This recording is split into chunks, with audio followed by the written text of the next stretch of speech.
कल बांग्लादेश में बहुत बड़े व्यापारी की हत्या हो गई, और हत्या इसलिए कर दी गई क्योंकि वो हिंदू थे। एक यंग लड़का था, थाने में उसको पीट पीट के मार दिया, झूठा आरोप लगा के इस निंदा का। क्यों? क्योंकि वो हिंदू था। इस समय बांग्लादेश में हिंदू, जैन, बौद्ध, सिख का जीना मुश्किल हो चुका है। हिंदू, जैन, बौद्ध, सिख की दुकान पे कब्जा हो रहा है, मकान पे कब्जा हो रहा है, खेत पे कब्जा हो रहा है, खलिहान पे कब्जा हो रहा है, उनके शोरूम पे कब्जा हो रहा है, उनके उद्योग पे कब्जा हो रहा है, उनके व्यापार पे कब्जा हो रहा है, उनके घरों को जलाया जा रहा है, उनके जितने स्कूल हैं उनको जलाया जा रहा है। हिंदू, जैन, बौद्ध, सिख, उनके मंदिरों को जलाया जा रहा है। पति के सामने पत्नी का बलात्कार हो रहा है, पिता के सामने बेटी का बलात्कार हो रहा है, बच्चों के सामने मां का बलात्कार हो रहा है, भाई के सामने बहन का बलात्कार हो रहा है। नरक हो चुका है बांग्लादेश इस समय हिंदू, जैन, बौद्ध, सिख के लिए। और ये बांग्लादेश 1947 में ईस्ट बंगाल था। वेस्ट बंगाल हमारे पास है, ईस्ट बंगाल पाकिस्तान में चला गया था, जो बाद में अलग से बांग्लादेश बन गया। ये जिहादी सोच का क्या समाधान है, इस पर मैं कई बार चर्चा कर चुका हूं। लेकिन कम से कम हम अगर बांग्लादेश के हिंदुओं को नहीं बचा सकते, उनके लिए नहीं खड़े हो सकते, वहां पे हम सेना अपनी नहीं उतारना चाहते, कम से कम हम दरवाजा खोल के उनको ले तो सकते हैं। हम 5 करोड़ बांग्लादेशी रोहिंग्या को लेके बैठे हुए और वहां के 1.5 करोड़ हिंदुओं को लेकर नहीं ले सकते क्या? हम यहां भारत में जो ये 5 करोड़ बांग्लादेशी रोहिंग्या हैं, उनको निकाल क्यों नहीं दे रहे? और घुसपैठ आज भी हो रही है, बंद नहीं हुई है। आज भी घुसपैठ ही है, चाहे वो बांग्लादेशी हो चाहे रोहिंग्या। 2-2 हजार रुपए दे के बॉर्डर पे अंदर आ रहे हैं, 2 हजार रुपए में आधार बनवा लेते हैं, 2 हजार रुपए में राशन कार्ड बनवा लेते हैं, 2 से 3 हजार रुपए में बर्थ सर्टिफिकेट बनवा लेते हैं, 2 से 3 हजार रुपए में डोमिसाइल सर्टिफिकेट बनवा लेते हैं, 3 से 4 हजार रुपए में ड्राइविंग लाइसेंस बनवा लेते हैं, 2-3 हजार रुपए देते हैं, वोटर आईडी में नाम जुड़वा लेते हैं और बैंक में खाता खुलवा ले रहे हैं। और हिंदू, जैन, बौद्ध, सिख के दिए हुए टैक्स के पैसे से, इनकम टैक्स से और जीएसटी से उन 5 करोड़ बांग्लादेशी रोहिंग्याओं को भारत में मुफ्त में मकान मिल रहा है, उनको वजीफा मिल रहा है, उनको मुद्रा लोन मिल रहा है, उनको बच्चों को फ्री में स्कूलिंग हो रही है, उनको फ्री में मुफ्त में राशन मिल रहा है, सब कुछ हो रहा है। और दूसरी तरफ बांग्लादेश में हिंदू, जैन, बौद्ध, सिख खून के आंसू रो रहे हैं, रात रात भर वो सो नहीं पा रहे। बहुत सारे लोग तो टेंशन के मारे खत्म होते जा रहे हैं, बहुत सारे लोगों को ब्लड प्रेशर की बीमारी हो गई, बहुत सारे लोगों को शुगर की बीमारी हो चुकी। अगर भारत बांग्लादेश के हिंदू, जैन, बौद्ध, सिख के साथ नहीं खड़ा होगा तो अमेरिका आके खड़ा होगा क्या? इजराइल खड़ा होगा क्या? जापान खड़ा होगा क्या? मैं आपसे पूछ रहा हूं, अगर 100 यहूदियों को बांग्लादेश में मारा गया होता तो आज इजराइल क्या करता? अगर 1000-2000 क्रिश्चियंस को मारा गया होता, अमेरिका के क्रिश्चियंस को, तो आज अमेरिका क्या करता? और हम आज क्या कर रहे हैं?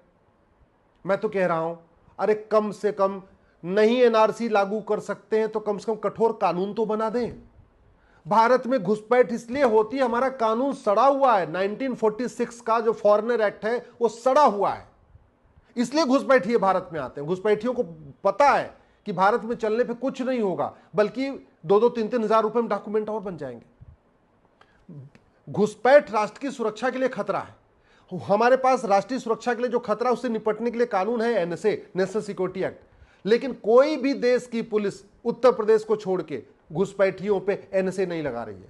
क्यों नहीं लगा रही है? क्योंकि एनएसए में हमने लिखा ही नहीं कि घुसपैठ राष्ट्र की सुरक्षा के लिए खतरा है। हमारे पास एक कानून है यूएपीए, घुसपैठ देश की एकता अखंडता के लिए खतरा है। लेकिन भारत की कोई भी पुलिस, किसी भी राज्य की पुलिस, किसी भी जिले की पुलिस घुसपैठियों पे यूएपीए नहीं लगा रही है, क्योंकि यूएपीए में कहीं लिखा ही नहीं है कि घुसपैठ राष्ट्र की, देश की एकता अखंडता के लिए खतरा है। ये हमारे पास ये नई भारतीय न्याय संहिता है। ऑर्गेनाइज क्राइम इसमें है, अपराध है, संगठित अपराध एक गंभीर अपराध है।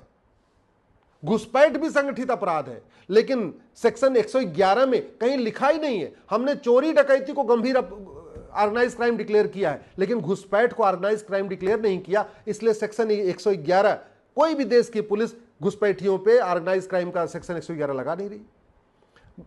एक सेक्शन 152 नए वाले कानून में देशद्रोह है, और घुसपैठ से बड़ा तो देशद्रोह कोई हो ही नहीं सकता। अल्टीमेटली यहां घुसपैठियों को बसाया जा रहा है भारत की डेमोग्राफी बदलने के लिए और भारत पे कब्जा करने के लिए। इससे बड़ा कोई देशद्रोह नहीं है। सेक्शन 152 है नई भारतीय न्याय संहिता में, लेकिन देश की कोई भी पुलिस सेक्शन 152 नहीं लगा रही है घुसपैठियों पे। क्यों? क्योंकि सेक्शन 152 में लिखा ही नहीं है कि घुसपैठ भी देशद्रोह है। इसी तरीके से वेजिंग वॉर के लिए सेक्शन 153 है भारतीय न्याय संहिता में, और घुसपैठ से बड़ा इनडायरेक्ट वॉर कुछ है ही नहीं है। ये घुसपैठिए आ ही रहे हैं भारत के खिलाफ अप्रत्यक्ष युद्ध छेड़ने के लिए। फ्रांस को जलाया उन्होंने, यूरोप को जला रहे हैं, दुनिया के कई देशों को घुसपैठियों ने जलाया। 5000 घुसपैठिए गए थे, उन्होंने पर्शिया को ईरान बना दिया। पर्शिया में 90% पारसी रहते थे, 5000 घुसपैठियों ने ईरान बना दिया। हमारे यहां तो 5 करोड़ घुसपैठिए आ चुके हैं। लेकिन भारत की कोई भी पुलिस घुसपैठियों पे वेजिंग वॉर नहीं लगा रही, सेक्शन 153 नहीं लगा रही। और सबसे बड़ी बात ये, जो घुसपैठियों की मदद करते हैं उनके खिलाफ तो कुछ होता ही नहीं। जो घुसपैठियों का आधार बना रहे हैं, राशन कार्ड बना रहे हैं, ड्राइविंग लाइसेंस बना रहे हैं, वोटर आईडी बना रहे हैं घूस लेके, उसके खिलाफ हमारे पास कठोर कानून नहीं। तो न घुसपैठ के लिए हमारे पास कठोर कानून, और न घुसपैठ का जो मूल कारण है घूसखोरी, उसके लिए कठोर कानून। तो नतीजा यह है, घुसपैठ होती जा रही। भारत में एनआरसी फेल हो जाएगी अगर हमने कानूनों को नहीं बदला। असम में एनआरसी हो चुकी है और फेल हो चुकी है, कोई घुसपैठिया बाहर नहीं गया, सब वहीं पड़े हुए। अगर वास्तव में अगर हम चाहते हैं ना भारत से घुसपैठिए भागे, तो बिना एनआरसी किए ही 80% भाग जाएंगे। केवल इतना बनाइए, घुसपैठियों और उनके मददगारों पे एनएसए लगेगा, यूएपीए लगेगा, देशद्रोह की धारा लगेगी, वेजिंग वॉर की धारा लगाएगी, और ऑर्गेनाइज क्राइम की धारा लगेगी, गैंगस्टर एक्ट लगेगा। आप केवल एक कानून बनाइए कि घुसपैठिए और उनके मददगारों का मतलब जो उनको अंदर लाते हैं या उनका Aadhaar, ration card, driving licence, voter ID बनवाते हैं, उन दोनों की 100% संपत्ति जब्त होगी। घुसपैठियों और उनके मददगारों की नागरिकता खत्म होगी। घुसपैठियों और उनके मददगारों को आजीवन कारावास, फांसी होगी। और जो 4000 किलोमीटर की बाउंड्री है भारत की बांग्लादेश की, वहां जगह जगह होर्डिंग लगा दीजिए, घुसपैठ करना गंभीर अपराध है, पकड़े जाने पर 20 साल की सजा होगी। भारत के जगह जगह जहां जहां बड़े बड़े रेलवे स्टेशन है, बड़े बड़े आपके एयरपोर्ट है, जो बड़े चौराहे हैं, जो आपके मुख्य आपके बाजार हैं, जहां जहां झुग्गियां बस रही हैं, वहां एक बड़ा सा बोर्ड लगा दीजिए, घुसपैठ करना गंभीर अपराध है, पकड़े जाने पे घुसपैठियों और उनके मददगारों को 20 साल की सजा होगी, 100% प्रॉपर्टी जब्त होगी। मैं गारंटी के साथ कहता हूं, बिना एनआरसी के ही सारे घुसपैठिए भाग जाएंगे। एनआरसी की जरूरत नहीं पड़ेगी।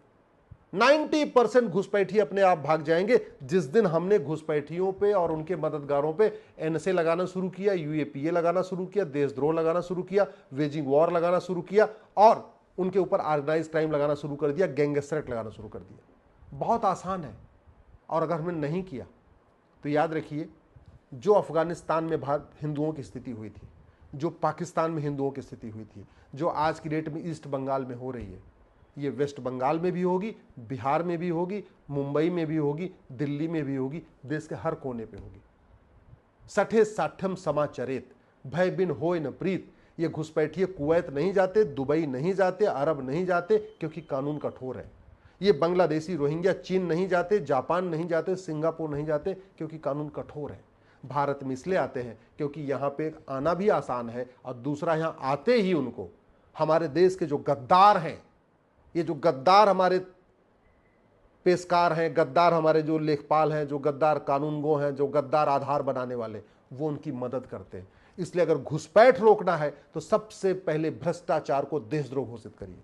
और भ्रष्टाचार तब रुकेगा जब कठोर कानून होगा, और 100 रुपए से बड़ी नोट बंद होगी, और 1000 रुपए से महंगे सामान का कैश लेन देन बंद होगा। अल्टीमेटली अगर हमने भ्रष्टाचार को नहीं रोका, घूसखोरी को नहीं रोका, तो घुसपैठ नहीं रुकेगी। और घुसपैठ नहीं रुकी तो याद रखिए, जैसे आज बांग्लादेश में, ईस्ट बंगाल में, पति के सामने पत्नी का बलात्कार हो रहा है, भाई के सामने बहन का बलात्कार हो रहा है, पिता के सामने बेटी का बलात्कार हो रहा है, बच्चों के सामने मां का बलात्कार हो रहा है। जैसे आज ईस्ट बंगाल में हिंदू, जैन, बौद्ध, सिख, ब्राह्मण, क्षत्रिय, वैश्य, दलित, कोई भी हो, उसके घर मकान पे कब्जा हो रहा है, उसके दुकान पे कब्जा हो रहा है, उसके खेत पे कब्जा हो रहा है, उसके खलिहान पे कब्जा हो रहा है, उसके उद्योग पे कब्जा हो रहा है, उसके व्यापार पे कब्जा हो रहा है। वैसे ही वेस्ट बंगाल में भी होगा।